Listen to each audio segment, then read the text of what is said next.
Morning students. आज हम आपका पॉल साइंस का नेक्स्ट चैप्टर सेकंड जो कि है स्वतंत्रता, लिबर्टी। स्वतंत्रता आप सभी को पता है कि स्वतंत्रता क्या होती है। जब हम किसी के अधीन होते हैं और उनसे हम फ्री होते हैं तो उसको क्या कहते हैं, स्वतंत्र हो गए हम उनसे। और इसी तरह जो है, जैसे कि अंग्रेज़ों ने हमारे ऊपर 200 साल जो है राज किया, उसके बाद हमने कितनी क्रांति की और हम उनसे आज़ाद हुए, तो वो हमारी स्वतंत्रता थी। आप सभी को पता है अब हमारा स्वतंत्रता दिवस आने वाला है। तो आज हम चैप्टर करेंगे स्वतंत्रता। तो थोड़ा सा हम इसकी समरी में देखते हैं क्या क्या है स्वतंत्रता का अर्थ। स्वतंत्रता को अंग्रेजी में लिबर्टी कहते हैं और लिबर्टी जो है वो लैटिन भाषा के शब्द लिबर से बना है। इस शब्द का अर्थ जो है वो क्या होता है, पूर्ण स्वतंत्रता। और उसके बाद है स्वतंत्रता के कितने पक्ष हैं। स्वतंत्रता के दो पक्ष हैं, एक नकारात्मक और एक सकारात्मक। नकारात्मक से क्या अभिप्राय होता है, क्या मतलब होता है नकारात्मक का, जब जो है व्यक्ति को पूर्ण स्वतंत्रता प्राप्त हो, अर्थात उसे कोई प्रतिबंध ना लगाया जाए, किसी भी प्रकार की मनाही ना हो किसी काम के लिए, तो ये क्या होती है, नकारात्मक स्वतंत्रता। अब इसे आप कहेंगे ये नकारात्मक स्वतंत्रता कैसे हो गई। अगर किसी व्यक्ति को पूरी तरह से स्वतंत्रता है, वो कुछ भी कर सकता है, तो आप ये देखिए कि वो जाके किसी का खून भी कर देगा तो कोई उसको कुछ नहीं कहेगा। तो इसीलिए इसको नकारात्मक स्वतंत्रता कहा जाता है। और एक है सकारात्मक स्वतंत्रता। इसका अर्थ क्या होता है, व्यक्ति जो है अपने व्यक्तित्व के विकास करने के लिए उसको कुछ अधिकार और अवसर दिए जाते हैं और उसको व्यक्ति को वह सब कार्य करने का अधिकार प्राप्त होता है जिससे उसका विकास हो सके और दूसरों की हानि ना पहुंचा सके वो। तो इसीलिए इसको सकारात्मक स्वतंत्रता कहा गया है। आधुनिक युग में स्वतंत्रता के सकारात्मक पक्ष को महत्व दिया गया है। आपको पता है कि कुछ अधिकार और कानून जो है सरकार बनाती है कि आपको कुछ अधिकार प्राप्त हैं कि आप ये काम कर सकते हैं, पर उसी के साथ कानून भी लागू है कि आप उससे किसी का हानि नहीं पहुंचा सकते, आप किसी का खून नहीं कर सकते। अगर आप किसी को मारते हो तो आपको उसकी सज़ा होगी, या आप कोई ऐसा कोई काम करते हो जिससे दूसरे बंदे को नुकसान हो रहा है तो उसकी आपको एक सज़ा का प्रावधान जो है हमारे संविधान में है। तो इसीलिए ये सकारात्मक स्वतंत्रता है। स्वतंत्रता की परिभाषा, लीलाक के अनुसार स्वतंत्रता समाज के प्रत्येक व्यक्ति का कार्य करने की उस सीमा तक रोक टोक सहित स्वतंत्रता है जब तक उसके कार्य से अन्य लोगों की स्वतंत्रता में कोई बाधा ना आए। ठीक है, कि हमारी स्वतंत्रता से किसी और की स्वतंत्रता कोई हानि ना हो, तब तक ही स्वतंत्रता जो है वो समाज ने दी हुई है स्वतंत्रता।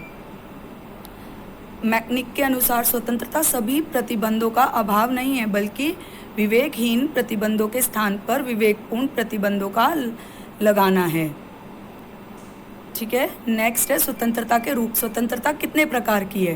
प्राकृतिक स्वतंत्रता, नागरिक स्वतंत्रता, राजनीतिक स्वतंत्रता, आर्थिक स्वतंत्रता, नैतिक स्वतंत्रता, व्यक्तिगत स्वतंत्रता और राष्ट्रीय स्वतंत्रता। इसके बाद है कानून से जो है स्वतंत्रता का संबंध। कानून और स्वतंत्रता में गहन संबंध है। कानून स्वतंत्रता की रक्षा के लिए बनाए जाते हैं। आपको पता है कि कोई भी कानून जो है हमारी रक्षा के लिए है कि हम जो है स्वतंत्रता से अपने जीवन को जी सकें, हम अपना कार्य कर सकें, सभी व्यक्ति स्वतंत्रता पूर्ण अपने व्यक्तित्व का विकास कर सकें, इसीलिए कानून बनाए जाते हैं। आधुनिक कल्याणकारी राज्यों में कानूनों का उद्देश्य नागरिकों की स्वतंत्रता की रक्षा करना है कि कोई उनकी स्वतंत्रता का हनन ना कर सके। स्वतंत्रता की रक्षा के उपाय, क्या उपाय हैं। प्रजातंत्र की स्थापना, जब हम अपनी सरकार अपने आप ही चुनेंगे तो हमें स्वतंत्रता जो है उसकी हानि नहीं होगी। अगर कोई शासक हमारे ऊपर शासन करेगा तो वो हमारी स्वतंत्रता को हानि पहुंचाएगा, वो हमसे ज़बरदस्ती कोई कार्य करवाने की कोशिश करेगा। दूसरा है मौलिक अधिकारों की घोषणा। आप सभी को पता है आपके कुछ मौलिक अधिकार हैं। जब हमें कोई मौलिक अधिकार मिले हों, जैसे कि 18 साल के बाद हम ड्राइविंग कर सकते हैं, अगर ऐसा कोई अधिकार ना हो तो हम जो है छोटे से बच्चा भी जो है ड्राइविंग करेगा और उसका एक्सीडेंट होगा किसी के साथ तो दूसरे व्यक्ति को हानि पहुंचेगी, उसकी स्वतंत्रता पे जो है हानि होगी। तो इसीलिए कुछ मौलिक अधिकारों की घोषणा की गई है। शक्तियों का पृथकीकरण, नागर पालिका की स्वतंत्रता, सरल व शीघ्र न्याय व्यवस्था, समान अधिकार, निष्पक्ष प्रशासन, कानून का शासन, निष्पक्ष प्रेस, सतत जागरूकता। इन सब पॉइंट्स को हम आगे डिटेल में पढ़ेंगे। आपको एक बार मैंने बताया है कि स्वतंत्रता में क्या क्या आएगा आपके चैप्टर में।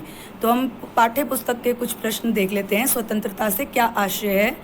क्या व्यक्ति के लिए स्वतंत्रता और राष्ट्र के लिए स्वतंत्रता में कोई संबंध है? स्वतंत्रता शब्द का अर्थ क्या है? लिबर्टी। और ये किस शब्द से बना है? लैटिन भाषा के लिबर शब्द से, जिसका अर्थ मैंने आपको पहले भी बताया, पूर्ण रूप से जो है स्वतंत्रता अथवा किसी प्रकार के बंधनों का ना होना, किसी प्रकार के कोई बंधन ना हो। इस प्रकार स्वतंत्रता का अर्थ है कि व्यक्ति को अपनी इच्छा अनुसार कार्य करने की स्वतंत्रता होनी चाहिए। उस पर कोई बंधन नहीं होना चाहिए, कोई प्रतिबंध नहीं होना चाहिए। परंतु स्वतंत्रता का अर्थ गलत है। स्वतंत्रता का वास्तविक अर्थ यह है, इस अर्थ से जो है कई लोग इसका गलत मतलब भी ले लेते हैं, पर जो वास्तव में अर्थ क्या है? व्यक्ति पर अन्यायपूर्ण तथा अनुचित प्रतिबंध नहीं होने चाहिए। किसी का अन्याय सहने से बचने के लिए स्वतंत्रता दी गई है, या कोई अनुचित कार्य आपके साथ ना करे, इसलिए आपको कुछ स्वतंत्रता प्राप्त है। ये नहीं कि आपको स्वतंत्रता मिल गई आप किसी की अधिकारों का हनन करें, उनको कोई अनुचित जो है उनके साथ कोई व्यवहार करें। उसे उन अवसरों की भी प्राप्ति होनी चाहिए जो उसके विकास में सहायक हो। और व्यक्ति स्वतंत्रता और राष्ट्रीय स्वतंत्रता में गहरा संबंध है। व्यक्तिगत स्वतंत्रता तभी संभव है जब राष्ट्र स्वतंत्र होगा। ये आपको पता ही है, जब तक अंग्रेजों ने हमारे देश पे शासन किया तब तक कोई भी व्यक्ति अपनी स्वतंत्रता का प्रयोग नहीं कर सकता था। उनको कोई भी अधिकार नहीं थे कि आप ये काम कर सकते हैं। अंग्रेज जो है हमारे ऊपर शासन करते थे, हमें बताते थे कि आपको ऐसे करना है, इतना लगान देना है। ठीक है, नेक्स्ट क्वेश्चन है, स्वतंत्रता की नकारात्मक और सकारात्मक अवधारणा में क्या अंतर है? नकारात्मक स्वतंत्रता का अर्थ बंधनों का ना होना, जबकि सकारात्मक स्वतंत्रता का अर्थ बंधनों का ना होना नहीं है। सेकंड है, नकारात्मक स्वतंत्रता के अनुसार कानून व स्वतंत्रता परस्पर विरोधी होते हैं, जबकि सकारात्मक स्वतंत्रता के अनुसार कानून व स्वतंत्रता परस्पर सहयोगी हैं। नकारात्मक स्वतंत्रता के समर्थकों के अनुसार राज्य स्वतंत्रताओं को नष्ट करने वाला है। जो नकारात्मक स्वतंत्रता के जो समर्थक हैं वो ये कहते हैं कि राज्य जो है सारी स्वतंत्रताओं को नष्ट कर देता है, क्योंकि उसमें कानून बनाए हुए होते हैं। लेकिन सकारात्मक स्वतंत्रता के समर्थकों का मानना है कि राज्य स्वतंत्रता का शत्रु नहीं है। नेक्स्ट पॉइंट है, नकारात्मक स्वतंत्रता के अनुसार व्यक्ति के हित समाज के हितों से अलग होते हैं, और सकारात्मक स्वतंत्रता के अनुसार व्यक्ति के हित समाज के हितों में कोई विरोध नहीं है, वो समर्थक होते हैं उसके। नेक्स्ट क्वेश्चन है, सामाजिक प्रतिबंधों से क्या आशय है? क्या किसी भी प्रकार के प्रतिबंध स्वतंत्रता के लिए आवश्यक हैं? सामाजिक प्रतिबंधों से आशय क्या है कि सामाजिक बंधन या अभिव्यक्ति की स्वतंत्रता पर सकारात्मक नियंत्रण जो है, इससे जो है इसका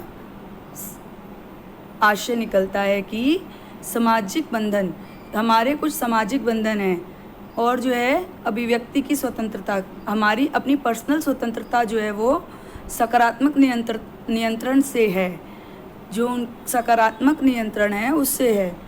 ये नियंत्रण कानून, रीति रिवाज, धर्म और न्यायिक निर्णयों के आधार पर लागू किए जाते हैं। जो हमारे कानून हैं, रीति रिवाज हैं और जो है धर्म तथा न्यायिक निर्णयों के आधार पर जो है इस स्वतंत्रता को लागू किया जाता है, ताकि समाज में शांति व सौहार्द बना रहे, ताकि समाज जो है वो किसी तरह की उसमें जो है आपस में कोई लड़ाइयाँ, भेदभाव, ऐसी कोई स्थिति ना हो। परंतु यहाँ पर यह बात उल्लेखनीय है कि सभी प्रकार के प्रतिबंध स्वतंत्रता के लिए आवश्यक नहीं है। मतलब कि स्वतंत्रता के लिए ये जरूरी नहीं है कि सारे के सारे प्रतिबंध लगाए जाएं। स्वतंत्रता पर नकारात्मक प्रतिबंध नहीं होने चाहिए, मतलब कि कोई गलत इफेक्ट डालने वाले प्रतिबंध जो है वो स्वतंत्रता पर नहीं होने चाहिए। नागरिकों की स्वतंत्रता को बनाए रखने के में राज्य की क्या भूमिका है? राज्य क्या कार्य करता है नागरिकों की जो है स्वतंत्रता को बनाए रखने में? एक तो राज्य के द्वारा कानून पारित किए जाते हैं जिससे कि जो है किसी भी व्यक्ति की स्वतंत्रता को हानि ना पहुंचे। तो नागरिकों की स्वतंत्रता बनाए रखने के लिए राज्य महत्वपूर्ण भूमिका निभाता है। राज्य प्रजातंत्र की स्थापना करता है। प्रजातंत्र क्या होता है? जब कोई प्रजा अपने प्रतिनिधि को खुद चुन के लाए, वो क्या कहलाता है? प्रजातंत्र। मौलिक अधिकारों की घोषणा करके, मौलिक अधिकार क्या है? आपके कुछ मौलिक अधिकार आपको मिले हुए हैं ना, शक्तियों का पृथकीकरण करके, शक्तियाँ अलग अलग जो है, शक्तियों को विभाजित करके अलग अलग,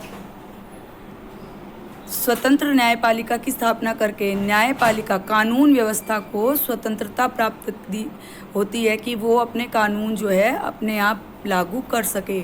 समान अधिकारों की व्यवस्था, सभी को एक जैसे अधिकार देकर तथा कानून के शासन की व्यवस्था करके, जो कानून है उनको जो है सही तरीके से लागू कैसे किया जाए, उस चीज़ को व्यवस्था करके जो है नागरिक स्वतंत्रता को बनाए रखा जा सकता है। नेक्स्ट क्वेश्चन है, अभिव्यक्ति की स्वतंत्रता का क्या अर्थ है?